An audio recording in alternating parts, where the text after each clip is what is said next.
Сәлеметсіздер оқушылар? Сәлеметсіздер. Отырамыз. Ал олай болса, бүгінгі күнімізге сәттілік тілеймін. Әуе шарлары арқылы бір-бірімізге шығу ережемізді білдірейік. Яғни мына жерде әуе шары берілген, осы жерде мен кез келген біреуін таңдаймын. Экранға сөздер шығады, соны оқып отырамыз, жарай ма? Ал олай болса мен ақ таңдағым келді.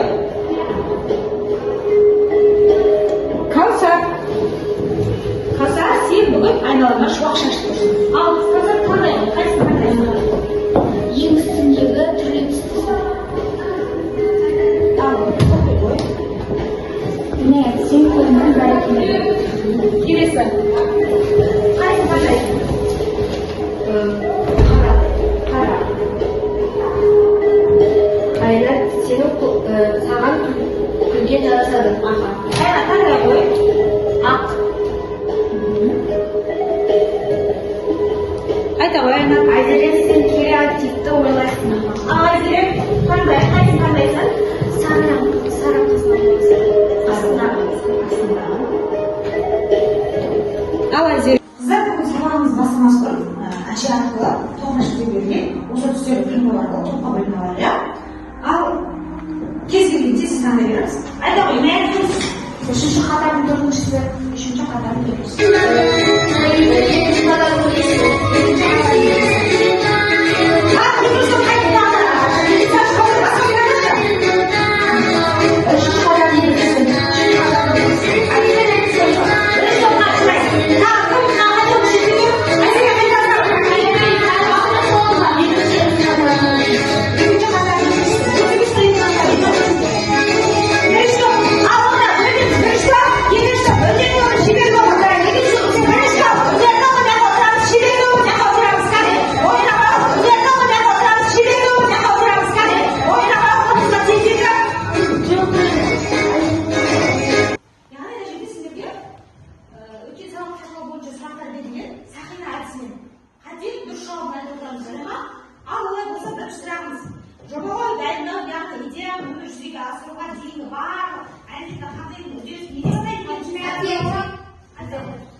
Дизайнер, яғни жауабы Б.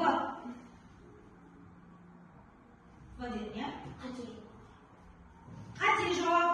Бұйымды модельдеу конструкциялау ыңғайлы, үнемді әрі сәнді үйлесетін материалды таңдау не деп аталады? Сезім айта қой. Бұйымының дизайны.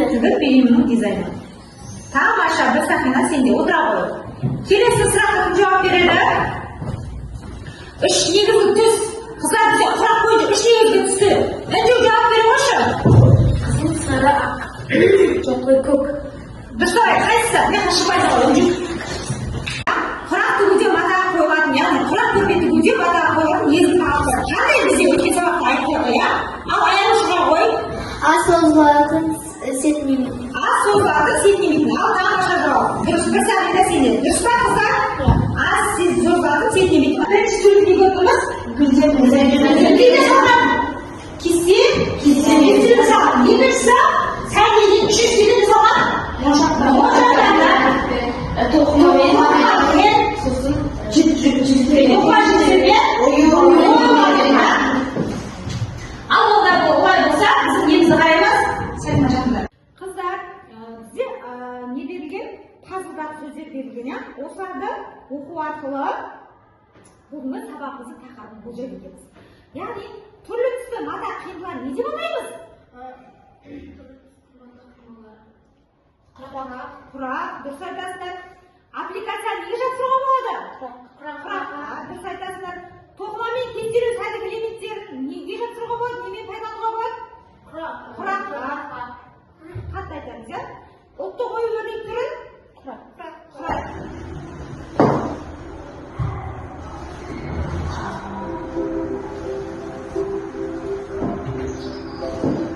Құрақты әшекейлеу түрлеріне құрақ әдісі, аппликация, кестелеу, ою-өрнекпен, тоқымамен, сәндік элементтермен әшекейлеу жатады.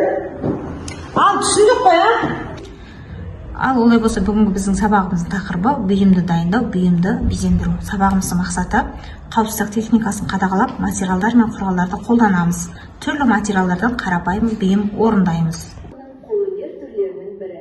Құрақ дегеніміз түрлі түсті маталардың қиындысынан ою-өрнек құрастырып, бұйым жасау өнері. Ертеде қазақ әйелдері киімнен артылған маталарды ысырап етпей, олардан тұрмыстық бұйымдар жасаған. Құрақ бұйымдары көбінесе қыз жасауына арналып тігілген. Сондықтан құрақ бұйымдар береке, бірлік, бақыт, ұзақ ғұмыр сияқты игі ұғымдарды білдірген. Құрақ өнері тек әсемдік үшін емес, тәрбиелік мәнге де ие. Ол қыз баланы шыдамдылыққа, еңбекқорлыққа, ұлттық дәстүрді құрметтеуге үйреткен. Қыздар, бізде жұппен жұмыс. Қазір дескриптор бойынша құрақ бұйымдарының тігу үрдісін анықтаймыз. 71-ші бетті ашамыз. 71-ші бетте сендерде тапсырма берілген. Сол тапсырманы құрақ бұйымдарының тігу үрдісін маған айтып бересіңдер. Қай топ ең бірінші айтып берді, қол шапалақтап ең бірінші жауап берді, сол топқа құмалақ әдісі бойынша бағалайтын боламын. Бірінші біз құрақтың түстерін таңдап аламыз. Және екінші құрақты жасау үдерісі бізде құрақты жуып аламыз. Ал үшіншіден құрақты үтіктеп аламыз. Төртінші кезеңінде бізде құрақты мөлшер кесіп алатын боламыз. Ал бесіншісінде соларды қалай тізбектеліп тұратынын көріп түстерді үйлестіреміз, одан кейін оны тігеміз. Тіккеннен кейін дайын болғанын үтіктейміз. Ары қарай дайын бұйым шығарма соңында дұрыс па қыздар? Бірінші топ қосамыз ба? Шебер топ қосамыз ба? Ал тамаша. Ал олай болса келесі тапсырма қыздар. Қыздар, екінші тапсырма бойынша бізде қазір топпен жұмыс. Қараңдаршы қыздар, қол және тігіп машинасымен жұмыс кезінде қауіпсіздік ережесін анықтаймыз. Қауіпсіздік ережесі айтылды ғой өткен сабақта, иә? Екінші, қол және машина тігіс түрлерін анықтаймыз. Жалпы қауіпсіздік ережесін әр сабақ сайын қайталап отырамыз. Дұрыс па? Білеміз ғой, иә? Мына жерде сендерге екі тапсырма арнайы бүгін шығарып алып келді. Осында қорғап шығатын боласыңдар. Қыздар, кім сабаққа белсенді қатысады? 9 құмалақ әдісі бойынша сендерге қазір стакандарына бағалап қайсы дұрыс жауап берді, соған салып отырамын. Жарай ма? Көпшілер сол ұпай беретін болады. Қыздар, бірінші бұл топ тапсырмасы бойынша сендерде тігіс түрлерін анықтаймыз. Екінші топ қауіпсіздік ережесімен жұмыс жасаймыз. Ал кеттік, топпен жұмыс жасаймыз. Қыздар, топпен жұмыс жасаймыз.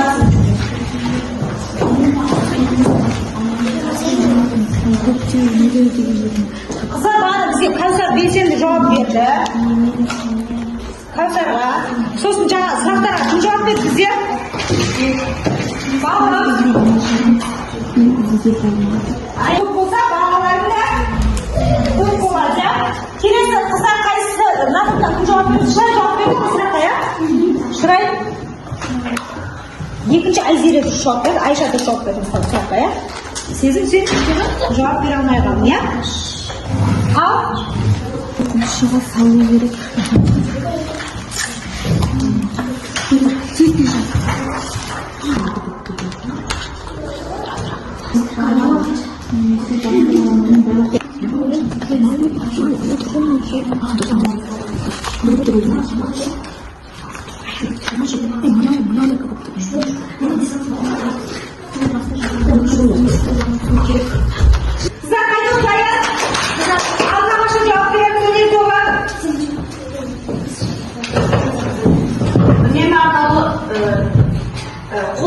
Қол енесімен жұмыс. Қауіпсіздік ережесі бойынша, иә? Тапсырма, иә? Инені үнемі арнаулы қобдишаға салуымыз керек. Инені киімге қыстыруға болмайды. Тамашасында ине жібін түспен үзуге болмайды. Инені түстеп отыруға болмайды. Инемен ойнап отыруға болмайды. Инені төбеге көйлекке қыстырып қоюға болмайды. Шырай. Қашыны арнаулы қобдишада сақтау керек. Қашыны жолдасына үшкір күйінде беруге болмайды. Қыздар, сен көбінде болмайды деп жазсыңдар, олай дұрыс емес. Қайшыны үшкір жағын өзіңе қарады, ұстайтын жағын досыңа ұсыну керек деп жазуын деп. Түсінікті ма? Сендердің сұрақтар бар, болмайды деп кетті. Оқы арқылы Шырай. Қашыны ашық қалдыруға болмайды. Жолдасын қашыны жұмыстеп жатқан кезде оның көңілін аударуға болмайды. Қашының ұшын жоғары ұстауға болмайды. Қашын үлкен болу керек, және жабысанған дұрыс. Айзере. Қашын аңғардың өлшемінің шам ілінен кетуінің үшін шашында жинақы ұстау немесе басқа орамалмен байлап қою керек. Тігу кезінде матаны қолмен тартуға болмайды, ине сынып кетуі мүмкін.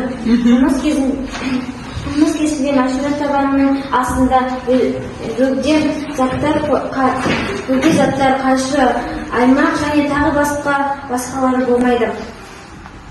Тігін машинасында жұмыс істеу кезінде қозғалыстағы бөлшектерге жақын отыруға, орналасуға болмайды.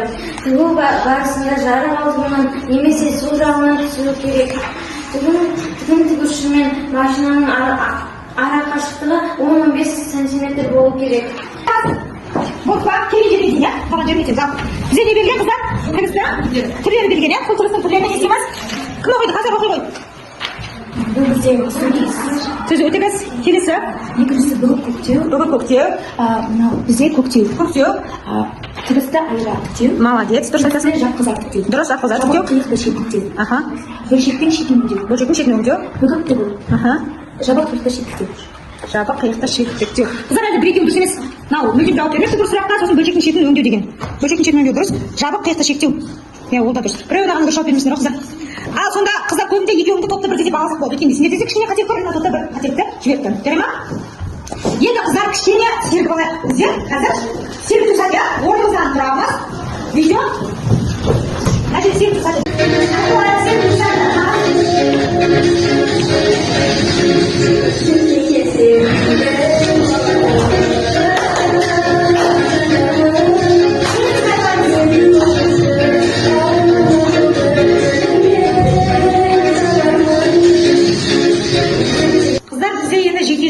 Жеке жұмыста дискриптор бойынша қима үлгілерді қолданып шашып пішеміз. Шашларды безмен орналастырамыз. Шашлардың шетінен 15 см қашықтықта бастыра тігеміз. Құрақты өңде бетін айналдырып реттейміз. Құрақты өң бетін шетінен бастыра тігеміз. Қыздар, бізде яғни қазір құрақтың тігіп бастаймыз. Тігіп бастамас үшін ең бірінші бағана не деп айттық? Баса таңдаймыз, үстерін сәйкестендіреміз, иә? Ең бірінші жұмыс бастамас үшін міндетті түрде қауіпсіздік ережесін білуіміз керек. Ұрпақтан ұрпаққа мұра. Өз қолымызбен жасалған бұйым ең қымбат сыйлық. Құрақтың эскізін жасаймыз, түстер үйлесімін таңдаймыз, геометриялық фигуралар қолданамыз. Қажетті құрал жабдықтарды мата, синтепон дайындап аламыз. Пішу жұмыстарын жасаймыз, ол үшін алдыңғы және артқы бөліктерін пішеміз. Құрақты қол және мәшине тігістерімен құрап тігеміз, сосын тігісті жатқыза үтіктейміз. Артқы бөлігі 1 см артығымен пішіп дайындаймыз. Жасаған жұмыстың артықшылығы мен кемшілігін нені өзгертуге болатынын талдаймыз. Қыздар, бізде сезім екі мата таңдап келген, иә? Екі матамен қандай құрақ ұстауға болады? Одан өз құрақ матасын. Қыздар, диірмен дұрыс айтасың, тағы? Тұмарша, жоғыша, тағы? Қошқа мүйіз.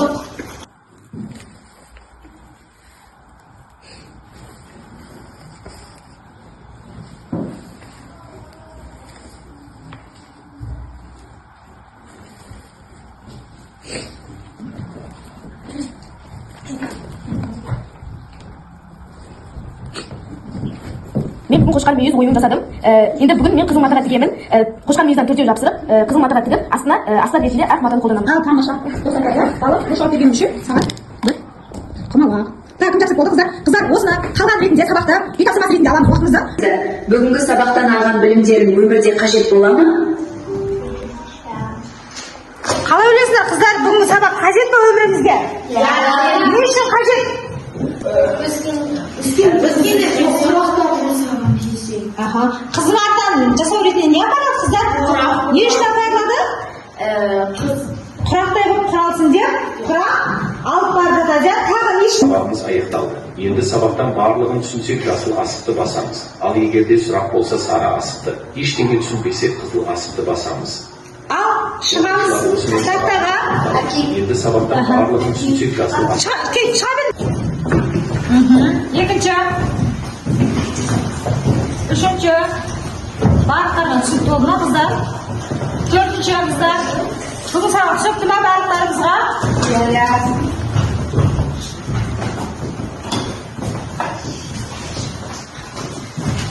Ал тамаша.